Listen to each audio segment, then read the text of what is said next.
Yeah, Stephen, Manuel Fied from Transfermarkt. First of all, congratulations. Really curious about your what your thoughts are on Dennis Boango today. He had an outstanding game. Dankeschön, erstmal. Congratulations, maybe a bit premature. We still haven't advanced, and so this is a two-leg matchup, and we need to finish the job in LA. I believe if we can perform in a similar manner that we did tonight, then I think we will advance. But we had the same result against our last opponent in the last round, Alajuelense, and it got a little shaky at home. So we are warned, and we'll be ready for Tuesday. And Denis has shown in the league already. He showed us last year, obviously, his potential in this league. And he's kind of connected the dots this season and becoming very prolific for us. Just an incredibly individual player, but has now understood and understands our system a little better.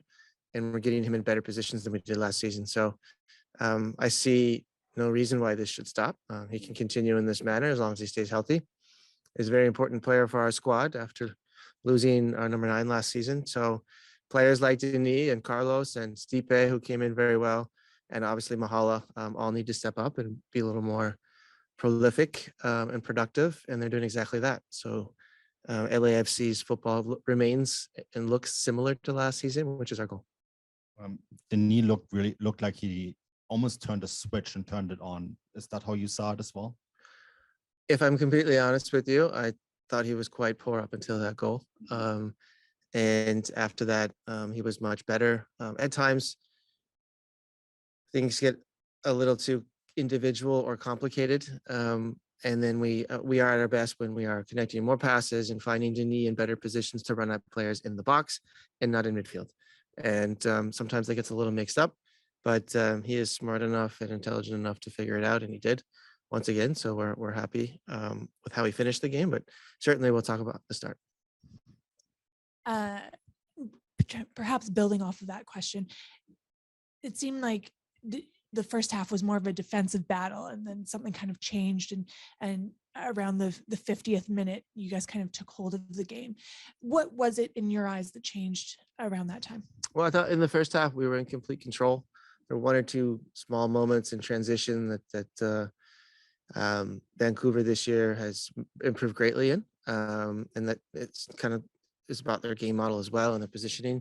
But I thought we were in complete control. It's the first leg of a 2-leg series, and so we were just happy with the first half, how we progressed the ball, controlled the opponent, and we asked the players to clean up a few things in the final third to be a little more prolific and a little more dangerous to try to get a goal. And it came from an individual effort, but I believe if we continued on the same path, things would have been fine. We would have scored in another manner. I thought in the beginning of the second half, Vancouver actually did play a little better, and we stopped connecting passes. But as soon as we started moving the ball again in our own rows, the game was in complete control. And in no ways did I feel we could lose this match tonight. This is a market that's pretty familiar with Max Crepeau. Obviously, you don't have him in net right now, but can you talk about what John McCarthy's added to this team in his absence? Yeah, I'm not sure what minute it was, but John came up early in the first half, came up with a very big save. I think it was off a corner kick, and Tristan Blackman had a good look at goal, and John came up big for us. And for John to do that last season, coming in the final in the manner he did, and then today as well, that's why you have quality goalkeepers in goal. And John has shown that obviously in training last season, and he's coming up big this year. So it's incredible to have two very, very talented goalkeepers. I was actually gonna ask you, with this performance today and having sort of, the 3-goal lead going into next week and right ahead of the El Tráfico, does this help a little bit in terms of how you prepare for, that really big matchup against LA Galaxy? Yeah, the games against Galaxy are always interesting and usually fun to watch. But our focus right now is on Austin, and then after Austin, it will be on Vancouver and advancing in this competition, which we really want to do. And then we'll deal with Galaxy. But there is plenty of time after our match next Tuesday against Vancouver to recover physically, to put up a good fight against the Galaxy. It was a dominant game, you can very much admit. But ahead of the next game against Vancouver on Tuesday, how do you avoid complacency in your team to make sure you don't have a scary match like you did in the second leg against Alajuelense? Well, a couple of ways we can do it. We can show them some of the clips from our return leg against Alajuelense. But I honestly don't think I need to. This group is matured over the last year and a couple of months now. We have a lot of experienced players. We really want to do well in this competition. So the writing is on the wall for the players. I'm not sure we need to show them too much. We'll obviously talk about it, but these players want to win games, and they will try to win next Tuesday as well. Okay, we'll go to virtual here.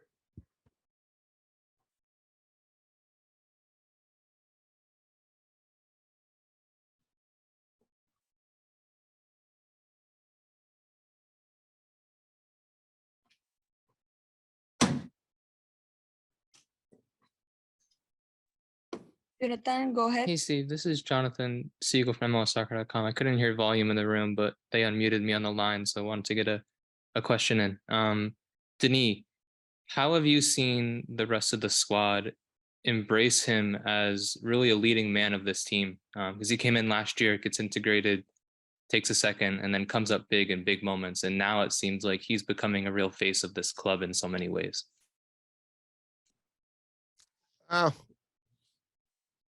well, I can say integrating players into this team is very, very easy. We've tried to create an atmosphere in and around the club that welcomes everyone. And, whether it was Denis or some of the other new players, they've all been welcomed in the same fashion. And I see every day at the club, at the training facility, guys come in with a smile and they enjoy being here. And the fact that Denis jumped on a play after his national team duties, landed an hour before our home game, and comes up with the winner speaks volumes about how he feels about LAFC. Whether or not somebody has to become the face of the organization, I don't think that's necessary. And that's certainly not our goal. Our goal is to win football matches, and Denis helps us. He's one of many players in our organization who will help do that. And everybody in this team understands that at LAFC, you were at this club to win games, and maybe not to become the face of an organization. That is to us never the goal. We want to win championships and games, and Denis helps us greatly.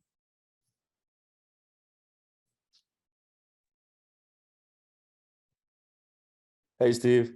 I'm just curious, after Carlos's comments earlier this week about him just not necessarily being happy, I guess, where he is physically or perhaps in performance based. What did you see from him today? Goes 90 minutes, which I don't want to make it seem like it's a big accomplishment nowadays, but in a road game, in a tough place, in obviously a big game, it is a big deal for him to go those 90. What did you see of his performance and where he's at? Yeah, I thought it was a good performance from Carlos. He's our captain and he's very important. And I saw a very engaged player, tactically very disciplined tonight with his positioning, with his passing, his communication with the group, calming the group down at times, getting hold of the ball and connecting passes, creating some key passes. There was a big chance for Denis in the first half that Carlos created, and not many players play that pass or see that pass. So he remains a very important role or player for this organization. And look, sometimes performances are better than others, but tonight I saw a very good and disciplined Carlos Vela. Okay, thanks very much. Okay, thank you. Yeah, sehr gerne. A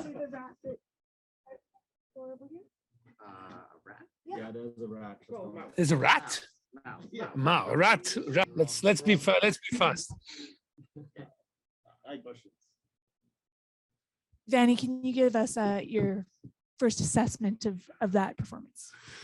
Yeah, it's hard to give an assessment to the total performance in the sense of the idea was to be very well organized and don't concede anything and try to be attacking them in counter and then try to put more offensive weapon in the second half. And when the game becomes a little wider and having chance to score, we were almost doing it in the sense that first half they had more the ball, but we were defending very well. They never shot a goal. They had a big chance, but we had a couple of big chances in transition too. So second half we actually started very well. Then Boanga scored like a banger. So you do like this when they scored this goal like this. Unfortunately, we did a disaster on the second goal, and I think that's the thing that also made us being a little bit chaotic at the end. If we don't concede that goal, I think that we were having more chance to go forward in the second half, and maybe we could score even the tie. What I like, the fact that we never stopped. We wanted to score. We knew that scoring a goal could probably brought chance to score the second. We had the chance with Simon. We had the chance with the cross with Ranko ball in the box. Of course, they had chance too. We were pushing, and that's the thing. They have a ton of quality, and they have a couple of players that very, very good. So you need to limit them playing the perfect game. Unfortunately, we missed a couple of chances in the first half. And I would say the biggest thing is we basically gifted them a goal. So, and when you do like this, it's hard. When you say you gifted them a goal, you're talking about the second goal? Yes. From your perspective, what happened defensively on that play? No, we had the ball. It was not even under pressure. Unfortunately, Andres basically stumbled on the ball, and after being stumbling on the ball, he went a little bit in panic. He could have passed the ball back to Yohei for sure, and Yohei cleared the ball and get there. And mistakes happens. If we want a team that is playing well, like we're playing offensively, we need to have the character in order to build up from the back. And unfortunately, today, this big mistake brought a very important goal for them. That's okay. Want to go first? Go for it. So, Coach, was this, a case of just mistakes and the efforts of one world-class forward, or was there a deeper problem in that second half, and especially in that 10-minute window? No, I think it was like you said. I think because to be honest, the best spell that we had was the first 15 minutes of the second half before conceding the goal. So we were playing well, we were doing well, we were, again, if we think that we are here and LAFC doesn't touch the ball, we are like living in a fairy tale. So we are doing, I would say, our game. Unfortunately, they had a world-class goal and a world-class gift. And after Saturday's performance, a lot of people were raving about Ali and Simon. And for this match, they started off the bench. What was the game plan going into the match? The game plan was to play. They will play Saturday and 90 minutes again. And the game plan was, as I said before, to have the guys that are they were helping us more in containing them and having this young blood. I want to add Pedro also in this group, to have these three guys playing 30 minutes and create problem when the games was going a bit wider. The other thing, only for Ali, it's this game was at 7 p.m. instead of 7:45, so it means that he couldn't eat before the game, and that's the reason why we played in the second half, giving him the possibility to eat at halftime and having energy in order to go. And lastly, how do you motivate the team going forward ahead of Saturday's game against Timbers and even next Tuesday against LAFC in LA? Saturday game, I think we motivate like just the fact that we need to make 3 points, and we'll talk Friday about a couple of things that we did today we could have done better, but that's the thing that we need to be motivated on Saturday in order to try to win the game. For Tuesday, I want just to remind everyone that Alajuelense lost 3-0 at home at 77th minute. They were winning 2-0 and they missed the chance to score the 3-0. So nobody thinks that we go there to make to visit LA. We go there trying to win 3-0 and win and go maybe to the penalty and win. Vanni, I'm really curious about the first goal that Denis scored. It is an outstanding goal for sure. Yeah. You do also sense though that it was maybe preventable as well. Yeah, I we know were he two, strikes it perfectly, but yeah. We were two Takanol guys is- in front of him. I think there were Julian and Ryan in front of him. Yeah. And of course, the closest you go, the hardest is for him to hit. I have to be honest, they were in front of him, but you know, it's like there's no perfect distance in soccer. There are, from some players, being 1 meters to the players is enough. For some players, it's not enough. So today, unfortunately, wasn't enough on this shot. The shot was perfect, like he went like under. But I agree the fact that if we want to be, I have to rewatch the play, to be honest. But I agree with you that maybe we could have been a little bit more aggressive. I guess my question then is, because Cherundolo was sitting here just before you, and he said that Denis actually didn't have a great game until that moment. I think so, yeah. Yeah, and I guess how do you prevent someone like that all of a sudden to turn it on? You can't, because you know it's I don't know if you remember, guys, the final last year against Toronto. So Bernardeschi didn't touch the ball for 75 minutes, and then he made the assist that you know. So that's the reason why some players make the big bucks, and they're very good. So the thing is that again, against those players, you need to be perfect for 90 minutes in order to. And okay, and if they score the goal that he scored, we are all again say good. The problem is that against this kind of team, you shouldn't do the mistake that we did on the second goal, and that is the thing that is killing me a little today. Questions? I have one more. Yeah. I guess the question is, LAFC have a difference maker like Boango. Yeah. How does that make you feel as a coach? Do you wish you had someone like that too? It's like LFC, it's a different thing. I think we have difference makers.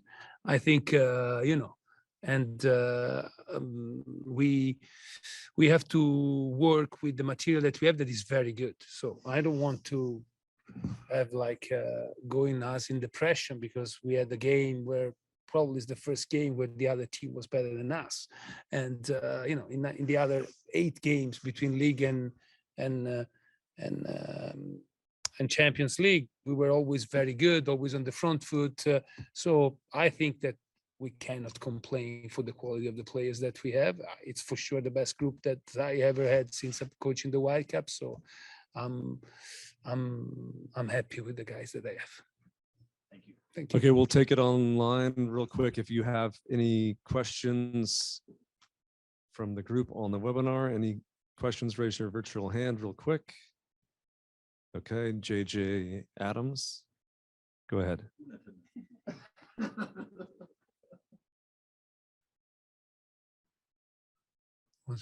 Why is not here? He wants to feel like he's from Los Angeles.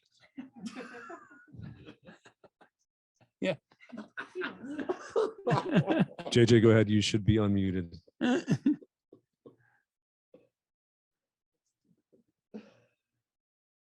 I can't hear you, JJ.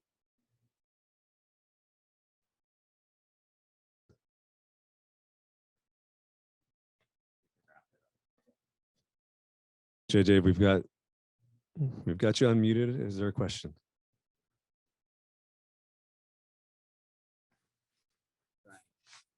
Okay, that's it. Thanks, Coach. Thank you.